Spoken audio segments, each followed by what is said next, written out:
Salut à tous et bienvenue. Aujourd'hui, on s'attaque à un chapitre absolument essentiel de Terminal, la continuité des fonctions. Mais attention, ce n'est pas juste un chapitre de plus à apprendre par cœur. Non, non, c'est une véritable arme secrète, un outil de raisonnement super puissant qui va te faire gagner des points précieux au bac. Allez, on est parti. On commence direct avec une question qui peut sembler un peu bizarre. Imagine le scénario. Le jour du bac, on te donne une équation et on te demande de prouver qu'elle a une solution. Mais attention, sans te demander de la trouver, cette solution. Ça paraît presque magique, non?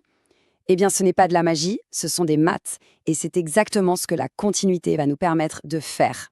Tiens, regarde cette équation cosinus de x égale x. Elle a l'air toute simple, toute innocente, mais essaye un peu de la résoudre de manière exacte. Tu peux chercher longtemps, tu n'y arriveras pas. C'est super frustrant, on est d'accord? Et pourtant, je peux te garantir qu'une solution existe bel et bien. C'est là que nos outils d'analyse vont tout changer. Bon, pour comprendre comment on va résoudre ce petit mystère, il faut d'abord qu'on soit bien au clair sur le concept de base, la continuité. Et tu vas voir, l'idée de départ est incroyablement simple, très visuelle. Imagine que tu as un crayon à la main. Si tu peux dessiner la courbe de ta fonction d'un seul trait, sans jamais lever le crayon de la feuille, eh bien, ta fonction est continue. C'est tout. Pas de saut, pas de trou dans la courbe, rien. Juste un chemin ininterrompu. C'est ça l'intuition de la continuité. Maintenant, attention. L'intuition, c'est bien, mais au bac, il faut de la rigueur. Et c'est cette définition mathématique qui va te rapporter des points. On dit qu'une fonction f est continue à un point x0 si la limite de f de x quand x s'approche de x0 est exactement égale à f de x0. En français, ça veut juste dire que la courbe arrive précisément là où on l'attendait. Pas de mauvaise surprise. Et cette image illustre ça parfaitement. À gauche, tu as les fonctions sympas, celles qu'on adore, les polynômes, les fonctions sinus, cosinus. Elles sont continues partout, on peut les tracer d'un seul trait sans problème. Et à droite, là, on a le cas d'école de la discontinuité. Tu vois ce saut brutal au niveau de x égale moins 2? La courbe fait un bond. Impossible de dessiner ça sans lever son crayon. Ok, maintenant que tu as bien en tête ce que veut dire continuité, on peut enfin dévoiler notre super pouvoir. L'outil qui va résoudre notre problème de départ, le fameux théorème des valeurs intermédiaires, ou TVI pour les intimes. Pour bien piger le TVI, j'adore cette métaphore du pont.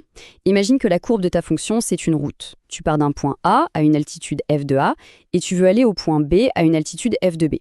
Puisque la route est continue, pas de trou, pas de téléportation, pour aller de f de A à f de B, tu es mathématiquement obligé de passer par toutes les altitudes qui se trouvent entre les deux. C'est une garantie absolue.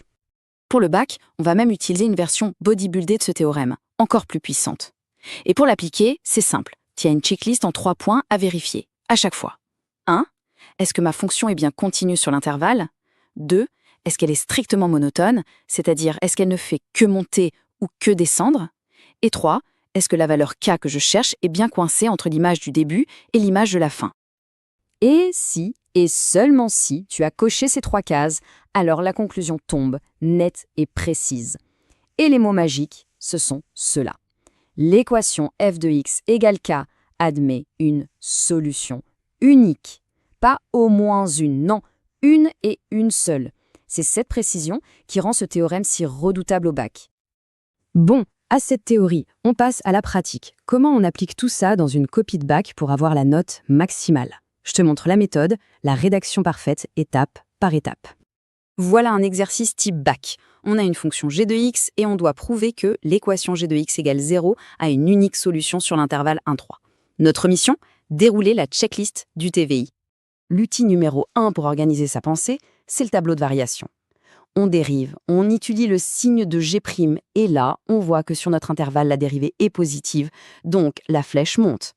Information capitale, la fonction est strictement croissante. On calcule des images aux bornes. G de 1, ça fait moins 6. G de 3, ça fait 14. Tout est là, sous nos yeux, dans le tableau.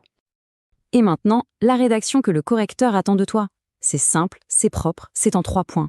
Point 1, G est continue sur 1, 3, car c'est une fonction polynôme. Point 2, G est strictement croissante sur ce même intervalle, on vient de le prouver avec la dérivée. Point 3, la valeur qu'on cherche, 0, appartient bien à l'intervalle des images entre moins 6 et 14. Voilà, t'as coché toutes les cases. La conclusion est donc imparable.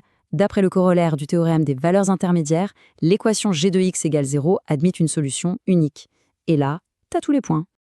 Parfait, on a vu l'intuition, la théorie, La méthode. Pour que tout ça soit bien gravé dans ta mémoire, on termine avec une fiche de révision ultra concentrée. C'est ce que tu dois avoir en tête le jour de l'épreuve. Alors, qu'est-ce qu'on retient? Premièrement, la continuité, c'est l'idée de tracer sans lever le crayon. Et la définition rigoureuse, c'est limite égale image.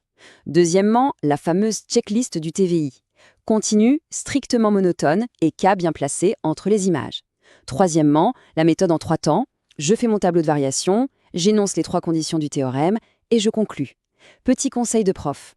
Une fois que tu as prouvé que la solution existe, utilise le mode tableau de ta calculatrice pour en trouver rapidement une valeur approchée. Ça impressionne toujours le correcteur.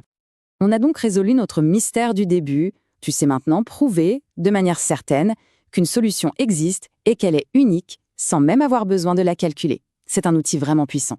Mais ça ouvre une nouvelle question, n'est-ce pas? Maintenant qu'on sait qu'elle existe, comment on fait pour trouver une valeur approchée précise de cette solution? Eh bien ça, c'est tout l'objet des méthodes numériques, comme la dichotomie, et ce sera peut-être le sujet de notre prochaine analyse.